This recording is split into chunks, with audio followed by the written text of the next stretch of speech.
My name is Bob Hutchinson, and I'm a retired outdoor editor for the Virginian Pilot newspaper in Norfolk, and I'm a member of the board of directors here at the Bayshore Island Center Museum. And our guest today is Captain Jack Brady, who's a fishing guide and a jack of all trades out of the thriving metropolis of Oyster, Virginia. And Jack, welcome to the show. Thank you, It's good Bob. to have you here. Thank you. Good to be here. We've been trying to put this together for 6 or 8 months, and usually I had a conflict or someone had a conflict, and we were not able to do it. But we've been trying to get Jack up here because when it comes to oyster and fishing out of oyster, Jack is an institution. And Jack, when did you first get your charter license? I think this is my 6th or 7th. 6, and it's good for 5 years, so that's Yeah. 35 years. And I ran them about 20 years before I got them. we won't get into that. But statute of limitations is 7 years, so you're safe. Yeah, I'm safe now. You're safe there. Jack was born and raised in Oyster and grew up in Oyster. And what are your early recollections of when were you first introduced to the Bayshore Islands? What did you do first over there? I guess the family went out there picnicking? No, when I first started going there, I was going mostly back Wreck Island, Black Drummond. I guess I was somewhere between 15, 17 years old. Yeah.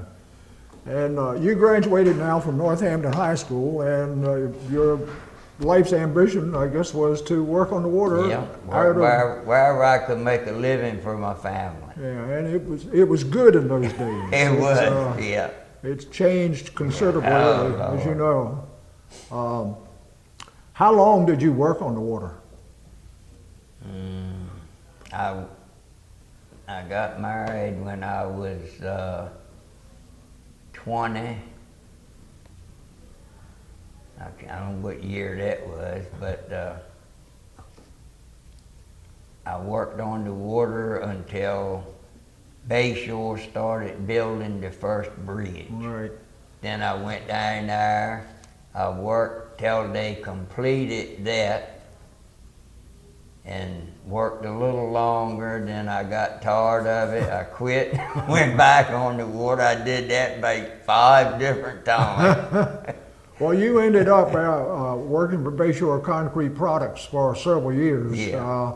And Bayshore was a prime concrete builder for the Chesapeake Bay Bridge-Tunnel. Yeah. And but after that, they stayed in operation in Cape Charles and still are in operation in Cape Charles and have been there for a number of years.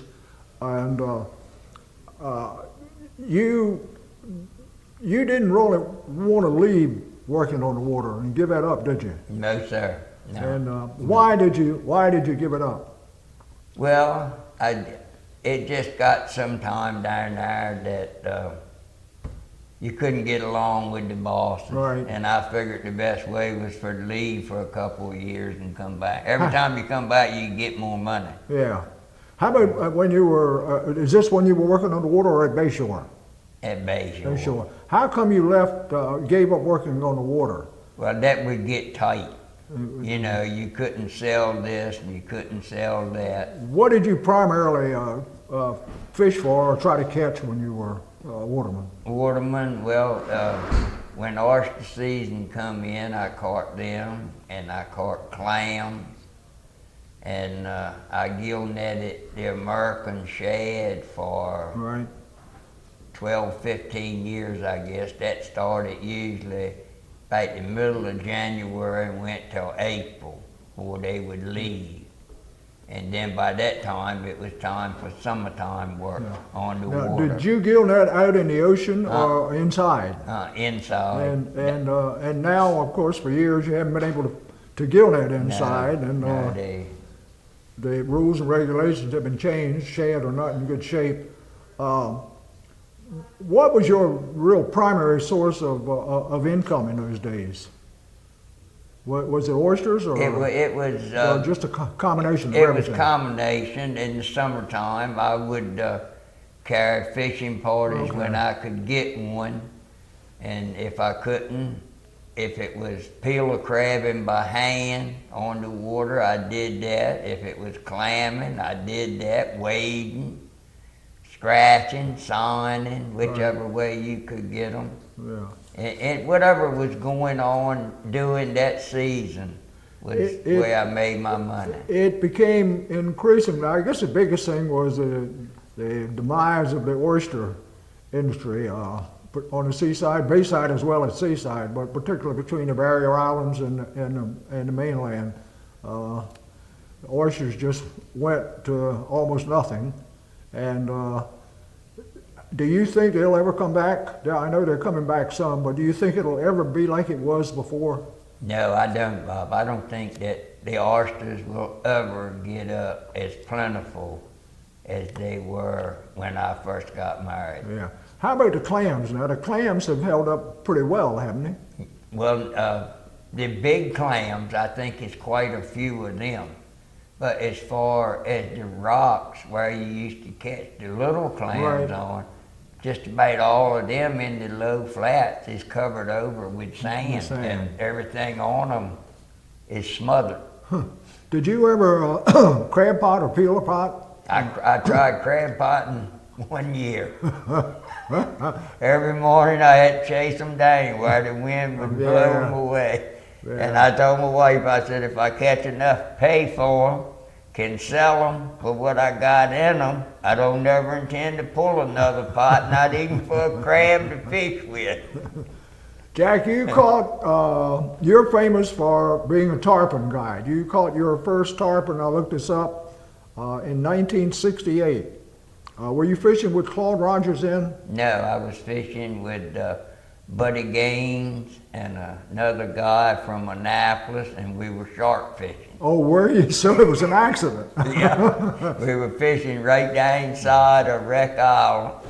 Tide slacked, and the sharks quit biting, them old big ones. And I said, well, let's move down in New Inlet. The tide will be running, maybe they'll bite. And we hooked 3 that day, and 2 of them broke their lines. And I caught a 87.5 pounder, which was the second largest one at that time. And I caught him on a 16-foot cane pole that Claude gave me on a fin squitter. Claude Rogers was director of the Virginia Saltwater Fishing Tournament from its inception for 30 years. And you fished with him a lot, didn't you? Yeah. Would you say he was the most influential person as far as your fishing is concerned? Yeah, for tarpon.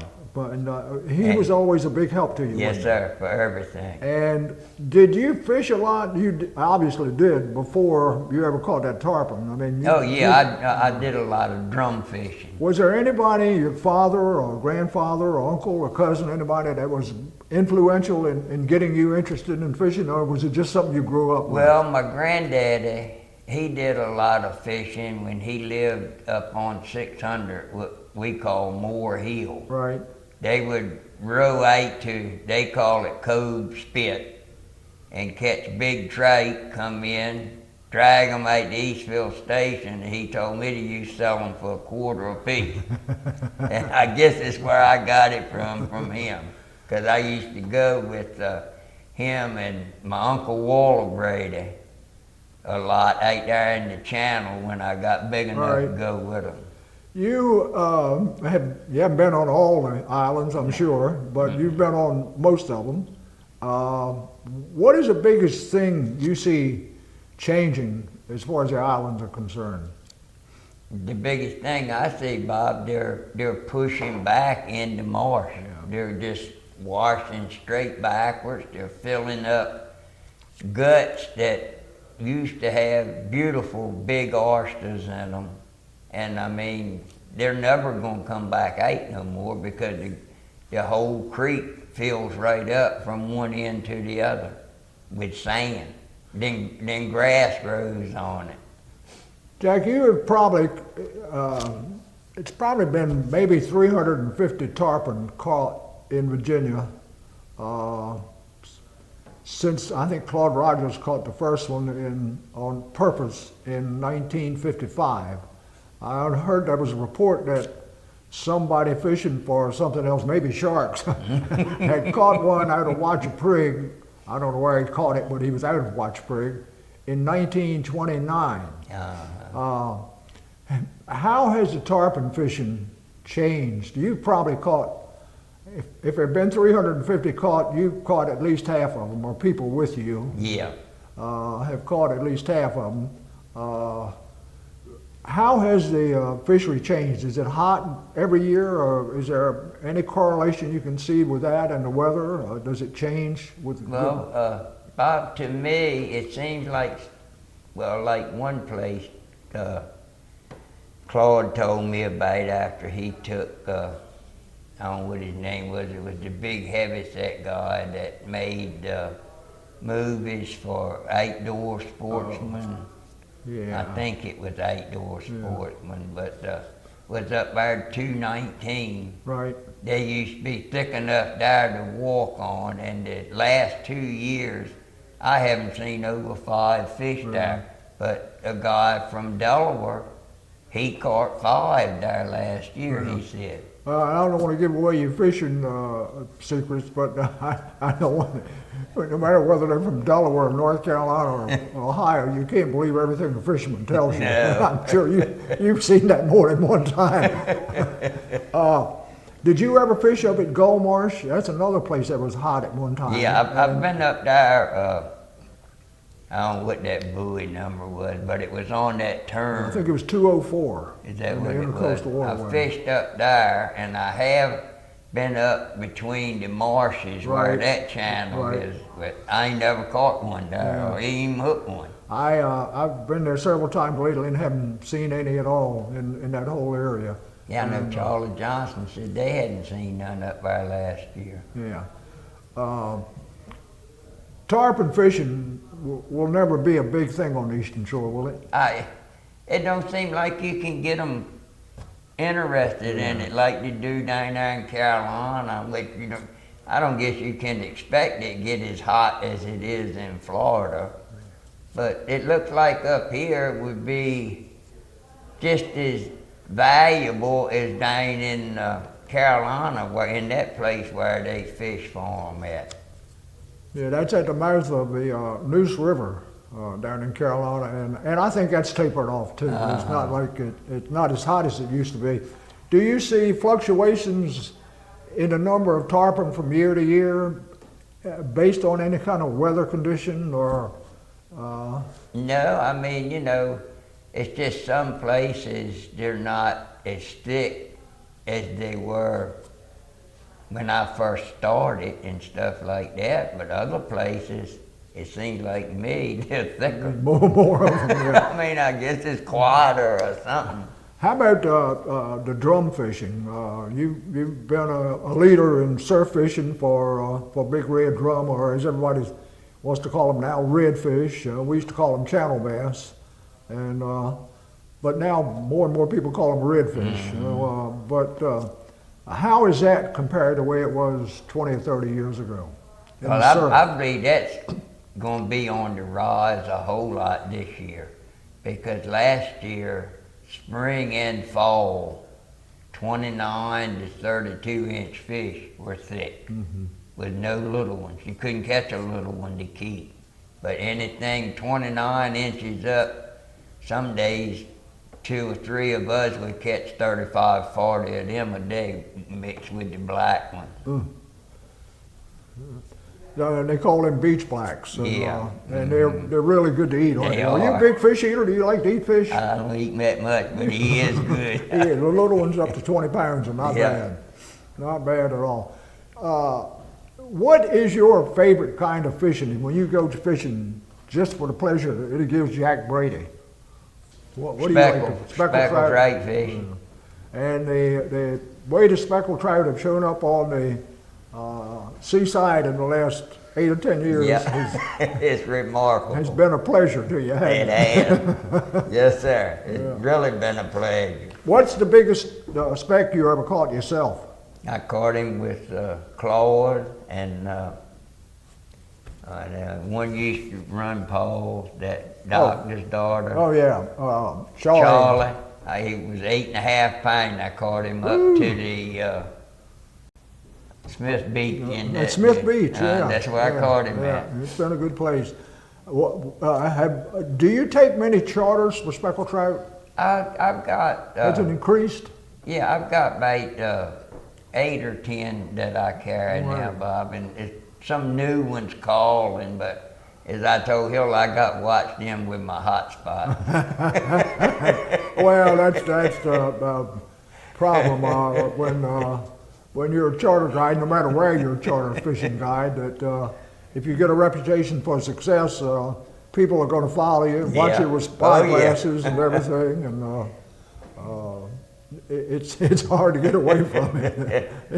It's hard to get away from it. Chris told me, keep my ears and eyes open, because them Virginia Beach boys was laying for me. And what's the biggest tarpon you've had caught on your boat? 126 and a half. That's not bad. That's a pretty good size Still tarpon. the second largest one. That's right. Barry Truitt, who's with the Nature Conservancy, holds the state record at 130. And I suspect that that's a record may not be broken, Jack, because most people now are releasing tarpon. I know I caught a big one with Claude Rogers, or he was with me in my boat actually a number of years ago, and we didn't keep it. So if you don't keep them, they can weigh anything you want them to. They can weigh anything you want them to. No, I don't even take mine out of the water now, Bob. They want a picture, I get him right alongside the boat like that, and I tell them that's as pretty pictures you'll get. Yeah, that's Take right. it. That's right. Well, in Florida now, for tarpon, you have to have a special $50 permit to keep one. And you can only keep one a year, no matter who you are. How about that? One a year. Going back to the islands, how much are they changing for the better or for the worse? Now, I think they're changing for the worse, because it don't seem like where they're moving out of the ocean to the western, it don't seem like that water is getting deeper. It seems like it's getting shoaler. Right. And pretty soon, I think it's going to be so, if you're standing on the beach and the tide is up, you're not going to be able to cast out close to the edge, because it's going to be so far out there. Well, in so many places, the marsh, the tumps of marsh now are in the surf, and and that's not a help either. It sure isn't. No. Have you spent much time on Hog Island fishing at all? I've never been on Hog. Oh, you never been on Hog Island? Well, I went up there when Curtis Chonick and them got stranded, but I've never fished on it. Never fished on Never Hog fished Island. on it. I understand it's a pretty good thing. Jack, a lot of the houses in Oyster were moved there from Hog Island. And I know this has a personal touch with you because you lived in one of them for a while. Do you remember that house being moved from Hog Island to Oyster? No, the first family I remember living in it was Howard Parker's family. Right. And then by that time, I think Burley Bell had it, and then Haney got it and moved it down on the other end for Haney to let Howard and his family live in. Yeah. And so, and then it was moved back to where? Then it was moved back on the horseshoe, I call it, back behind the church. And it caught on fire, and Austin McCready's 2 of his 3 kids died in it. My land. A little boy and a little girl, smoke. Well, that's got to be the most traveled house on the Eastern Shore. Yeah. Because you live there, it moved, finally moved around on Crum Hill Road where you live now. Me and Hilda lived in it. Well, we've only been in the trailer 11 years, and 1st of May we'll be married 55 years. So that's how long we lived in it. Is that where you moved when you got married? Yeah. You moved into that house? I lived down there with Mom and Dad in El Kenny's house, that big 2-story house. And then when that burnt. Austin said anybody wanted it could have it. Daddy said, what do you want for it? He said, move it. Move it. Just, And Daddy said, well, I'll have it moved tomorrow. And up there on that tall sand hill right. was a house there that we used to live in, that G.L. Webster owned. Right. And Daddy went and asked him, and he gave that to Daddy for us to tear down to rebuild that one. Do you have any idea who lived in it when it was on Hog Island? Yeah, I know who these. It was she was a school teacher, and her daddy was a doctor.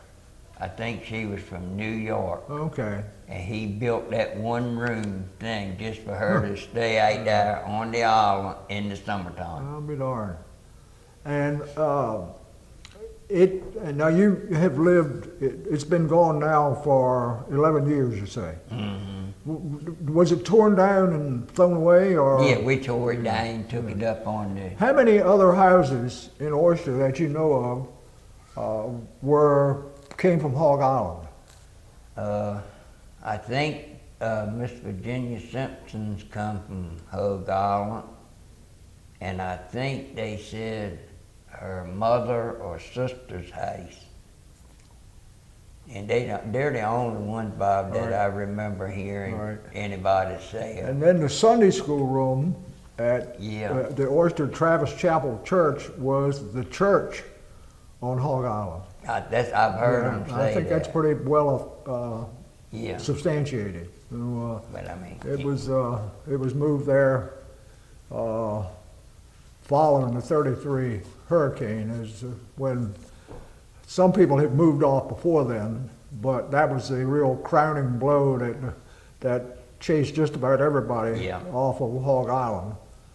The Hog Island at one time was pear-shaped with the biggest part at the bottom. Now it's pear-shaped with the biggest part at the top, and it's no walk hardly at all from the backside over to the surf. And the graveyard that was there by the church, I think,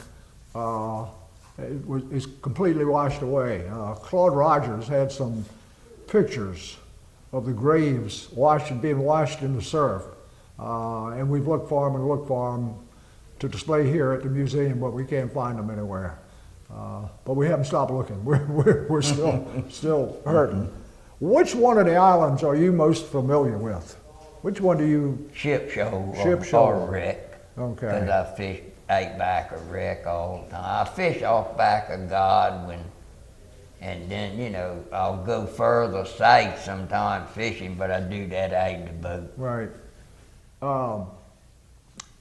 You also spent a lot of time on Myrtle Island. Mm-hmm. And which one, was there ever any permanent residence to your knowledge on either Ship Shoal or Myrtle? Mm-mm. Now there was on Smith Island. Yeah, Smith and Cobb. Yeah, Cobb was, do you remember the hotel being there? Mm-mm. That washed down, I think, the year before I was born in '33. Right. And I guess Daddy used to talk about it, because I used to hear him say about down there in New Inlet, you could stand and just toss a shell across that inlet. Do you remember when Bone Island was a separate island? It was the north end of Wreck Island, and some storm put them together, and and it was called Bone Island at one time. I didn't know if you remember that or not. Can you still get in to Loon Channel, there where the old Coast Guard station used to be? Well, you can come in, Bob, from the outside. Right. But you don't want no sea. Okay. Because, I mean, it don't look like it's nothing but just flat. And that's where the hotel was, and everything right down. I always go around back of Little Cobb. Yeah, I do too. Yeah. Do you fish Cobb Island much? If I do, I fish it out of my boat. If I want to go catch some great big red ones, that's the place to go get them. Do you ever go up to the north end and surf fish up there? Mm-mm. too far for me to walk. I understand. I understand. And Smith, Myrtle, and Ship Shoal, do you fish Smith much? I don't even go down there and fish out of my boat. Yeah. Last time I fished out of there, down there was with Claude. Oh, is that right? And he had that well crab. Yeah. And right there where the old lighthouse was out in the water. Yeah. I backed him up there and he got 8. Went up on the beach, he said, pick me up down to the next inlet. Well, he was a real pioneer Yes, when sir. he came to fishing on the Yeah. eastern shore. And I know you enjoyed fishing with him. That I did. And I'm sure you learned a lot from him, and he Uh-huh. probably learned a lot from you too. he was a Yeah, character. because I didn't know anything about looking for the red one down at Smith Island until I went with him. When you were sight casting for him. Yeah, that's what. Going back to tarpon fishing, what is the most exciting thing you ever had happen to you when you were tarpon fishing? Well, Never had a fish jump into the boat, did you? I've had them jump and hit her though, Yeah. in the bow. But I don't know, last year I had one right exciting thing was Craig Bryan and his girlfriend Kelly. And Craig hooked one, he was about 65 pounds. And he went up in the air, and while he was up, Kelly hit one that was, he was 95 or 100, and both of them was in the air at the same time. That's a pretty sight. Yeah, even one of them at a time is Yeah, exciting and enough. we got both But, of them. well, that's very fortunate. What's the most you've ever caught in one day? 7, 7. That's pretty good. 219. 219. Yeah. 219, for those who don't know where it is at the mouth of. He won't see no buoy now. No, won't He be any better buoy have there, a GPS.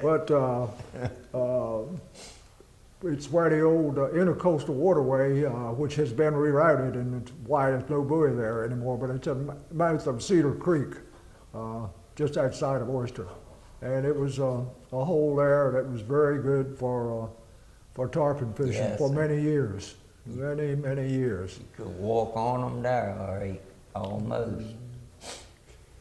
Jack, do you remember when there were a lot of hunting clubs on the islands? At one time there were a number of them on Running Channel and Man and Boy, and of course the Cobb Island Hotel was the biggest hunting club. But were you ever involved in any of them in any way No. whatsoever? No, I think, Bob, all them little ones that the sticks is up on the marshes, I think every one of them washed down in 33, just Right. like Elkins' clubhouse. How washed about down. your daddy or your grandfather? Were they? Did they ever do any guiding at those hunting clubs? Yeah, my granddaddy did. He did. He got it for Elkins' when they could use live decoys Right. and all that stuff. Who was it? Do you know who Elkins was named for? Obviously, it was somebody named Elkins. And No. Of course, the chimney's still there. Yeah, I think that's why they give that marsh its name, 'cause Right. he had He that. had the club there. Yeah. But And eventually, some of those clubs became watch houses. Now, you certainly remember the watch houses. yeah, So, oh yeah. Well, Howard Reynolds was a hunting place from the time I could remember him hunting and fishing. Right. And the one down there where Ike Stillman built, I don't think that was ever used for hunting or fishing or anything until after he shot himself. Right. And they sold it. And I don't think Harvey West's was ever really a hunting club. Harv Reynolds had a place out there that he took in fishing parties and put them up, and just, I remember seeing the sign that said Reynolds Wartell. Yeah, he'd take them down all week or whatever they wanted to stay. Yeah. He'd stay there and cook. Your granddaddy guided at the Elkins Club? Yeah, Elkins stuff. What did they shoot mostly then? black duck. Black duck. And, you know, whatever was died, but Grandpapa said it was more ducks than you could ever shoot. But at that time, you could feed them and shoot them while Yeah. they were eating Yeah. too, so that made a difference. I think it was about 1912 when they started putting regulations on waterfowl hunting. Of course, even back then they were liberal compared to what they are today, Yeah. when you can only kill one black duck. Did you ever do much hunting yourself on the islands or the marshes? But when we stayed down there catching oysters Right. all week, we would work the low tide and hunt the incoming tide. And you'd stay there all week? Oh yeah, we Yeah. go down either on a Sunday or Monday, depending on the tide, how it was. Right. And we come back on a Saturday. Did you stay on the boat or No, were you stayed in the house, in the house? in the Now, house. where was the house? Ikes was right where it's at now. Okay. And, Yeah, there, we- just inside of New Inlet. Yeah. Right. Yeah, we stayed in that. And we caught seed oysters for Right. Winford and whoever wanted to plant. Right. That was a big business back It was, then, wasn't it? yeah, it was a big time business. Yeah. Good money business too. I mean, when they started them steam houses, it was nothing but money for. When was there a steam house in Oyster? No, they had Hampton. I think Okay. that's where they were. What aspect of working on the water did you like best? I loved it all on the water. I mean, It was hard work. yes, sir. Is it a dying industry? I think it is now, Bob. There's not many people doing it If anymore. you're not in them farm-raised clams, it's not much or nothing on the water except Yeah. crab potting. Yeah. I mean, And the restrictions on that are pretty severe. yeah, And, yeah. what was the last club that you remember that still operated? Was there any that operated? Didn't they rebuild a couple of them after the Yeah, hurricane? they rebuilt the one that Harvey West had. Them two sawmill owners from across the bay when Buddy Parker had it. And then I think Buddy sold it to Chuck Churn and them. Okay. And then when, And when the last hurricane hit it, I don't think they've done nothing to it. Well, now Buddy Parker still has a cabin on the marsh down there. Or is that the one you're talking about? Yeah, I don't know if Buddy. No, I think the last one that owned it was Chuck Churn. Okay. Okay. Because I think Buddy sold it to them two brothers, and then when they got old or something, then Chuck Churn them bought Right. it, and the hurricane took the north end of it, Okay. I think, off, and nobody's done nothing All to right. it So you can since. still see the building. Oh, yeah, the building's still it's, standing. now that's inside of Ship Shoal Inlet on what is really known as Godwin Island. Yeah, yeah, it's almost back to Black Rock. Right, right. Then, and there's another cabin that the Nature Conservancy owns just off of New Inlet. Yeah, That's still operational. yeah, yeah. The Ward boys Right. keeps that going. Yeah. And I think Dave Elliott is involved in it too. Yeah, he was. I don't guess he's got out of it. Yeah, I think he still is. Yeah. And Jack, over the years, have you fished with many important, well-known people? Well, I guess it's been about 10 years ago. For about 4 years straight, I took the mayor of Ocean City, fish fowl, Bill He- Purnell. and Bill Purnell, and them boys up there. And I forget that one's name that makes the shoes, special shoes for the football, big league football players. I took him.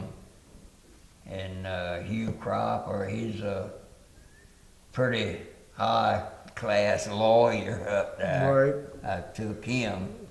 Most of your clients come from where? Maryland, or you get them from all Across over? the bay, Maryland, Pennsylvania. I got a few out of Jersey. Now, do you? I'm gonna ask you a loaded question.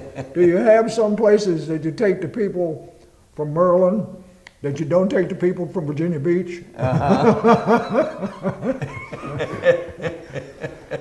What's some of the more famous people that you knew about, didn't see or meet, but knew about who came to the islands during the heydays of duck hunting and surf fishing? I didn't know many of them. I mean, I think there was some real. I think some of the presidents came. Yeah, I heard Daddy, you know, talk about Right. way back there, because Daddy was born in 23 or 24, I think. He was born before then. If you were born in 34. Maybe Dad said 13 or 14. Yeah. But I know I've heard him talk about, you know, some of the big shots that used to go down there at Cavalent Hotel. Yeah. What is the most exciting thing that you find about tarpon fishing? Just looking at him. Just seeing him jump the Just first seeing time. him. Yeah, if he jumps first time, it's better off he gets off. I told somebody the other day, I took somebody tarpon fishing, and we caught a couple, and I said, if you don't like this, you better play golf. Yeah. Because fishing ain't gonna get much more exciting than No, this. sir. If he don't like hook one of them, he got no business in a boat. Do you think the tarpon have always been coming up this far north and people just didn't know about it? I wouldn't doubt it. They could have even seen them and not knew what they were. What do you think has happened? Well, let me ask you the same thing. Do you think the speckled trout have always been on the seaside? More than likely. Yeah. You don't think anything has happened to cause them to? Now, I mean, some years they might be less than other years, but I know ever since I've been fishing out the surf in the fall, I always catch a few on bait. Right. You know. Right. In Drum the surf. fishing. Yeah. But it's gotten to be a big business. Yes, sir. That's as bad as tarpon fishing now, man. Man shoots you now if you don't tell him. That's right. It's and I guess it has to be that way. But it sure is. There's more secrecy in speckled trout fishing. Yes, sir. And probably more liars in speckled trout fishing than any other kind of fishing. I that I'm guarantee familiar you. with. Do you advertise much to promote, or you just take Just word of what mouth, comes and along? Yeah. if they want a card, I give them a card. Yeah. I got no advertising. Several no years way. ago, you stopped tarpon fishing for a couple, 3 years. Mm-hmm. And because I remember you, when you decided to go again, you said, the Jack is back. But what caused you to stop? How come you... Well, people were just chasing me so much, Bob, it got on Right. my nerves. And I mean, I couldn't talk to them without being rough talking. And most of your clients, customers, pretty decent anglers, or do you get all kinds? well, you get all kinds, but when they get a fish on, then most of them listen. Right. And when you get one and you tell him to do something, oh no, you bow to him, you bow to him, you might well shut up and let him lose. Yeah. What, if you hook 10, how many will you catch? Catch by bringing them to the boat and touching them? From 1 to maybe 3, They're notorious. if I'm lucky. They're notorious for getting off. Do you get pretty decent sized tips? I don't want to go into Yes, details. most time I do. Most time a tarpon party, it's very seldom it's under $60, $75. Yeah, that's pretty good. Yeah. But that one day last year, them 5 guys from Delaware. Without naming names. I told Will, I said I should have given it back to him because he might have run out of gas before he got home. He was the one that, well, you can tell us how much, y'all caught how many blacks? We caught 21 black ones that day, and it was 25 or 27 red ones, and all the red ones was 29 to 32 inches, but 2. They were exactly 25 inches. And 27 is the legal limit. 26. 26, they can't be under 26. It can't be over 26. Over 26, that's and right. 18, the shortest. Yeah. Yeah, that's right, 18 to 26, and anything bigger you have to turn loose. I've got to let him go. So I guess that means the world red drum or redfish record will always stand because they're probably not going to change the laws. No, sir. It seems like fishery laws never get liberalized. No. They always get. Now you've spent a lot of time in the last 3 or 4 years, especially fishing for stripers in the late fall and winter. Yeah. Is that a good business for you? No, well, I guess, Bob, that could be because I got an 8 board. Right. Now, I get quite a few parties over on the bay off of the ships where they don't have to ride so far. Right. And if they're real thick over home in the ocean, the days I will go, I can practically pick up a party. Right. So it's but it's not every day you can go because you got to get out the inlet. I went out there one day, year before last. I wish I'd been up on the beach. Have you ever had? Well, what happened that day? What happened that day? I took Bruce Pusey, East Hills, Boston, Meatland, and oh God, Eddie Watt, and another boy, Bees, got that boat out there coming to my house with that trailer, and they were in that big tournament across the bay. Okay, yeah. First day was beautiful. What we caught was too little to run all the way over there with. Second day, I said, Bruce, you better call up. Cancel today, take tomorrow. Oh no, we got to go today. I said, Bruce, it's gonna blow at 11 o'clock. We got to go. Went out there, got out past that last black and green can, turned north, went up back of Carbon a little ways, got in some of the prettiest 30-pound fish you want to look at. How about going offshore and going up Great Machapunga in that deep water? I said, Bruce, you're going to get caught in that wind before you get back. So let's go. Went up there, Bob, and them seas got 10 foot tall in a 25-foot boat. I turned around, we idled back. I got down there almost back of Carbon. Bruce says, look out, here comes a big one. Busted over top of both, her bow stem to the end of the 2 8-boards. Water was all over top of it. Soaked you. Yes, not me, I was in the cabin. Eddie Watt says, think we ought to call the Coast Guard? I said, Eddie, they got to come from North Carolina. I said, if something happens, we sink, you're going to be dead before you get there. That's right. Is that the closest call you've ever had? Yeah. Yeah. And I wouldn't have had that, they'd listened at me. Yeah. There was somebody else's boat. Somebody else's boat. And there can't be but one captain on a boat. That's right. Have you had many close calls when you were really scared? You spent a lot of time on the water. Well, the only other one that I didn't get scared till after it was over was when I had that little shinty scow bought from Hume Dixon. I think she was 16, 18 foot. Had a new 40 Johnson on her. And we were going down that big bar that was between Myrtle and the ocean and fish. And Percy Moore was in his scow behind us. And it was a little bit of a sea. And she was throwing water on Percy.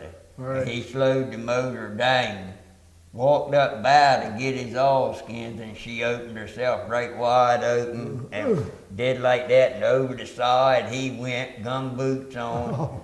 He couldn't swim, I knew that. And she was just going round in circles. And I turned around and I come back to get him, and well, when I got back there to get a hold to him, Hilda reached for him, but I didn't want her to get a hold to him because he'd have pulled her over, and I'd had 2 couldn't swim. And Percy, it was like that much of his hand ate for the 3rd time. And how I ever done it, Bob, I reached out and locked on to him like that. and one snapped.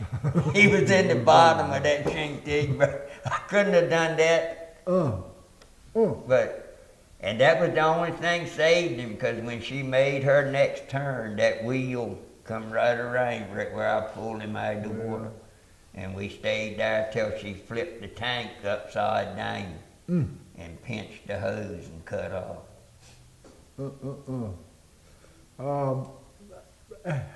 Let me ask you this.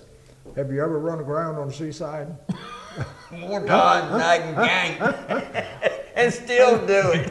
There's two kinds of people that I tell that there's the ones that have run aground on the seaside and the ones that have never been there. Right. If he's been there, he's hit the bottom. You've been on the water there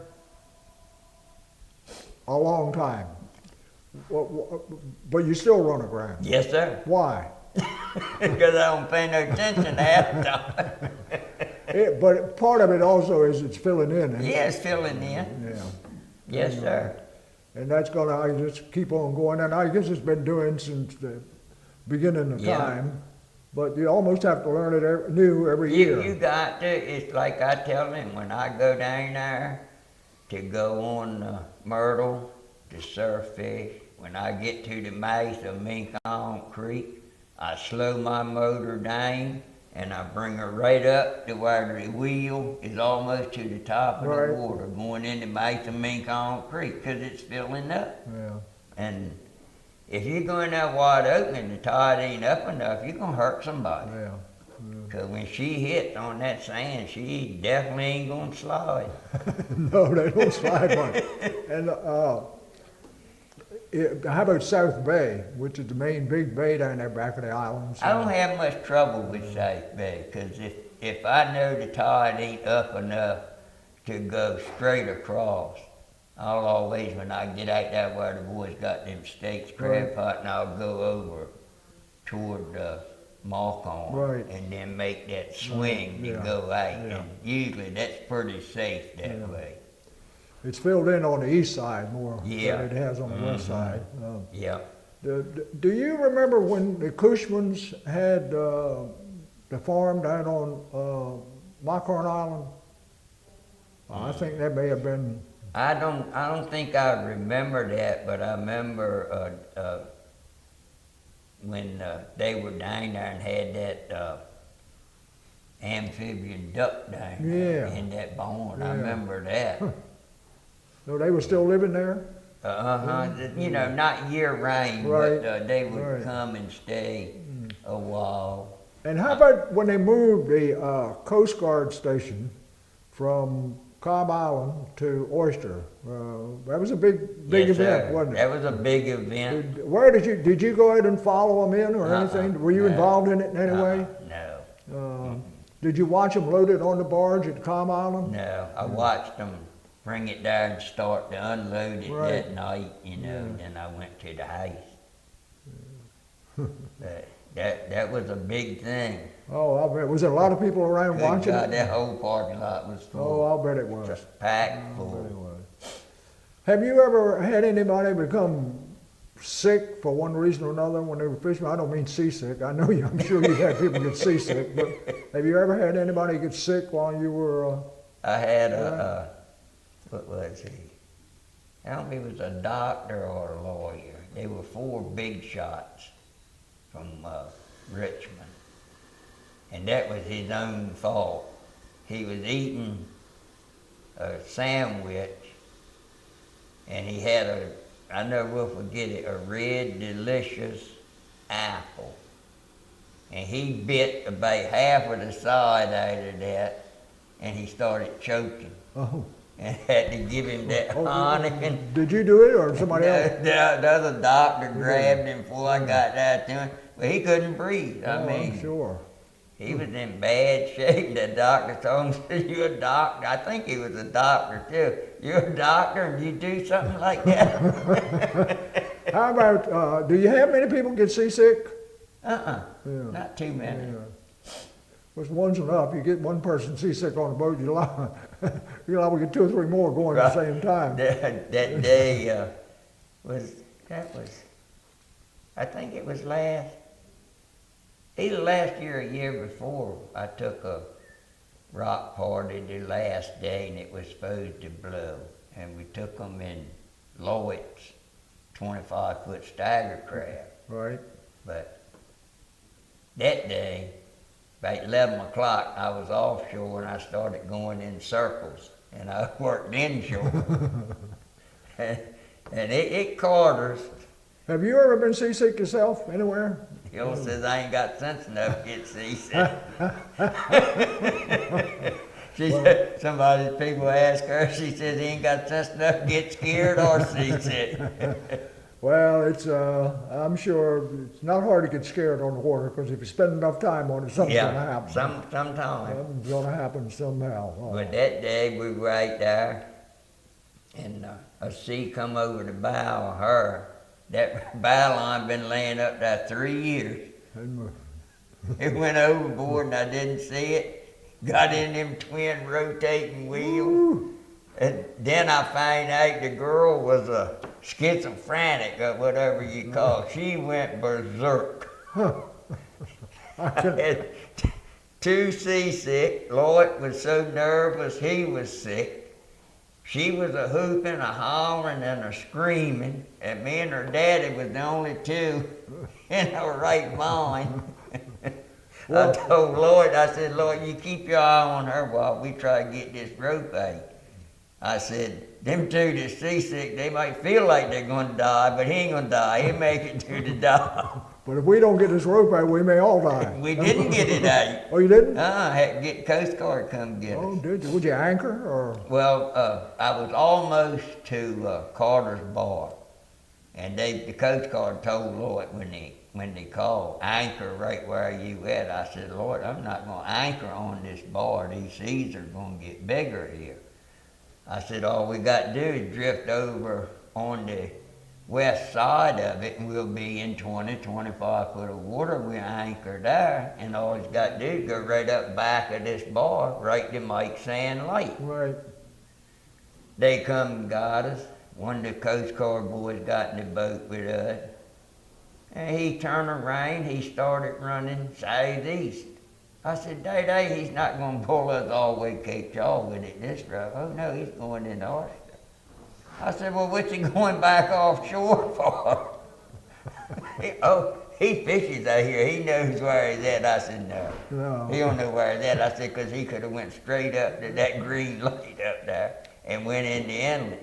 Went offshore, Bob, and come right back on top of the same bar. Now, Carter's bar is that one coming out from Oyster towards Cobb, the big bar on the left. Before you get to the old fishing light, not the fishing light, it just about starts where that big red can is and runs southeast. Now, they call it southeast channel where they use drum on the outside. Yeah. Oh, on the outside. Yeah. I was thinking about it flat on the inside, big one on the left. Yeah. No, it's that big bar. Well, you were fishing in the ocean. Yeah, we were fishing out between the A buoy and back to the red can. Have you done much offshore fishing? No, I went tuna fishing 9 years with Mike Romeo. I couldn't get that in my blood. I love the water right there. Well, you know Mike Romeo is back running a charter boat at Rudy Inlet again. Is it? Yeah. I'll have to go over and try to get to see him again. Back. How did you get to know him? Bob Juster, that guy from Annapolis that owned his own business, he took me, his girlfriend, two old people from Florida and Herman, and we went over there twice every year and went with Mike. Yeah.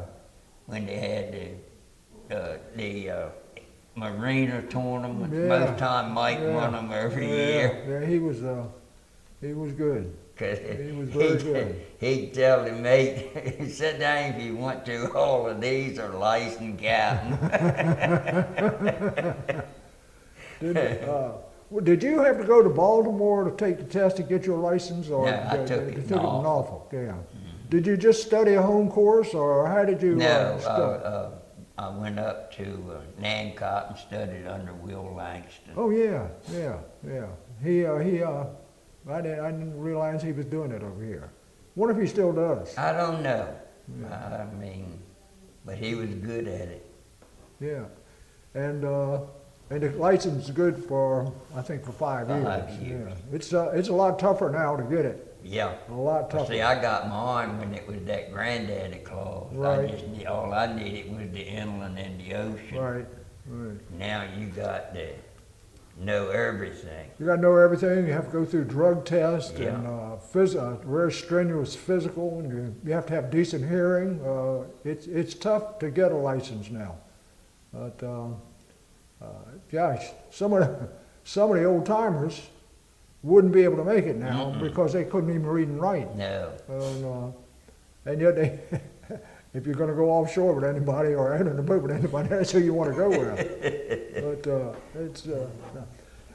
you only had one daughter, and Ellen, Yeah. and who lives there next to you, and she liked to fish. Mm-hmm. And then you had a granddaughter named Heather, Yeah. and she liked to fish. Yeah. And now Heather has what? She has a boy and a A girl. little boy and a little girl. And how old will he have to be before you can take him fishing? I took him last year. Oh, you took him last year. Did he catch anything? He didn't. He had his rod and reel, but I didn't put no hook on it. He was swinging it everywhere. But the little girl, she caught some croakers. How old is she? She was 3 then. Yeah. She'll Croaker's a great way to introduce. Yeah. Jack, this has been a pleasure. Your knowledge of the seaside and your experiences over there, and the fun and pleasure you've had has been a welcome addition to sharing it with us at the Barrier Island Center, and we are eternally grateful. This is I think this has been a pretty decent interview, thanks to you, and we'll get you back up here after it's all put together, and we'll sit down here and look at it and Okay. critique the people that made it and see if they've done as good a job as we did. Okay. Jack, thank you very much. It's been a real Appreciate you pleasure. having me, Okay. man.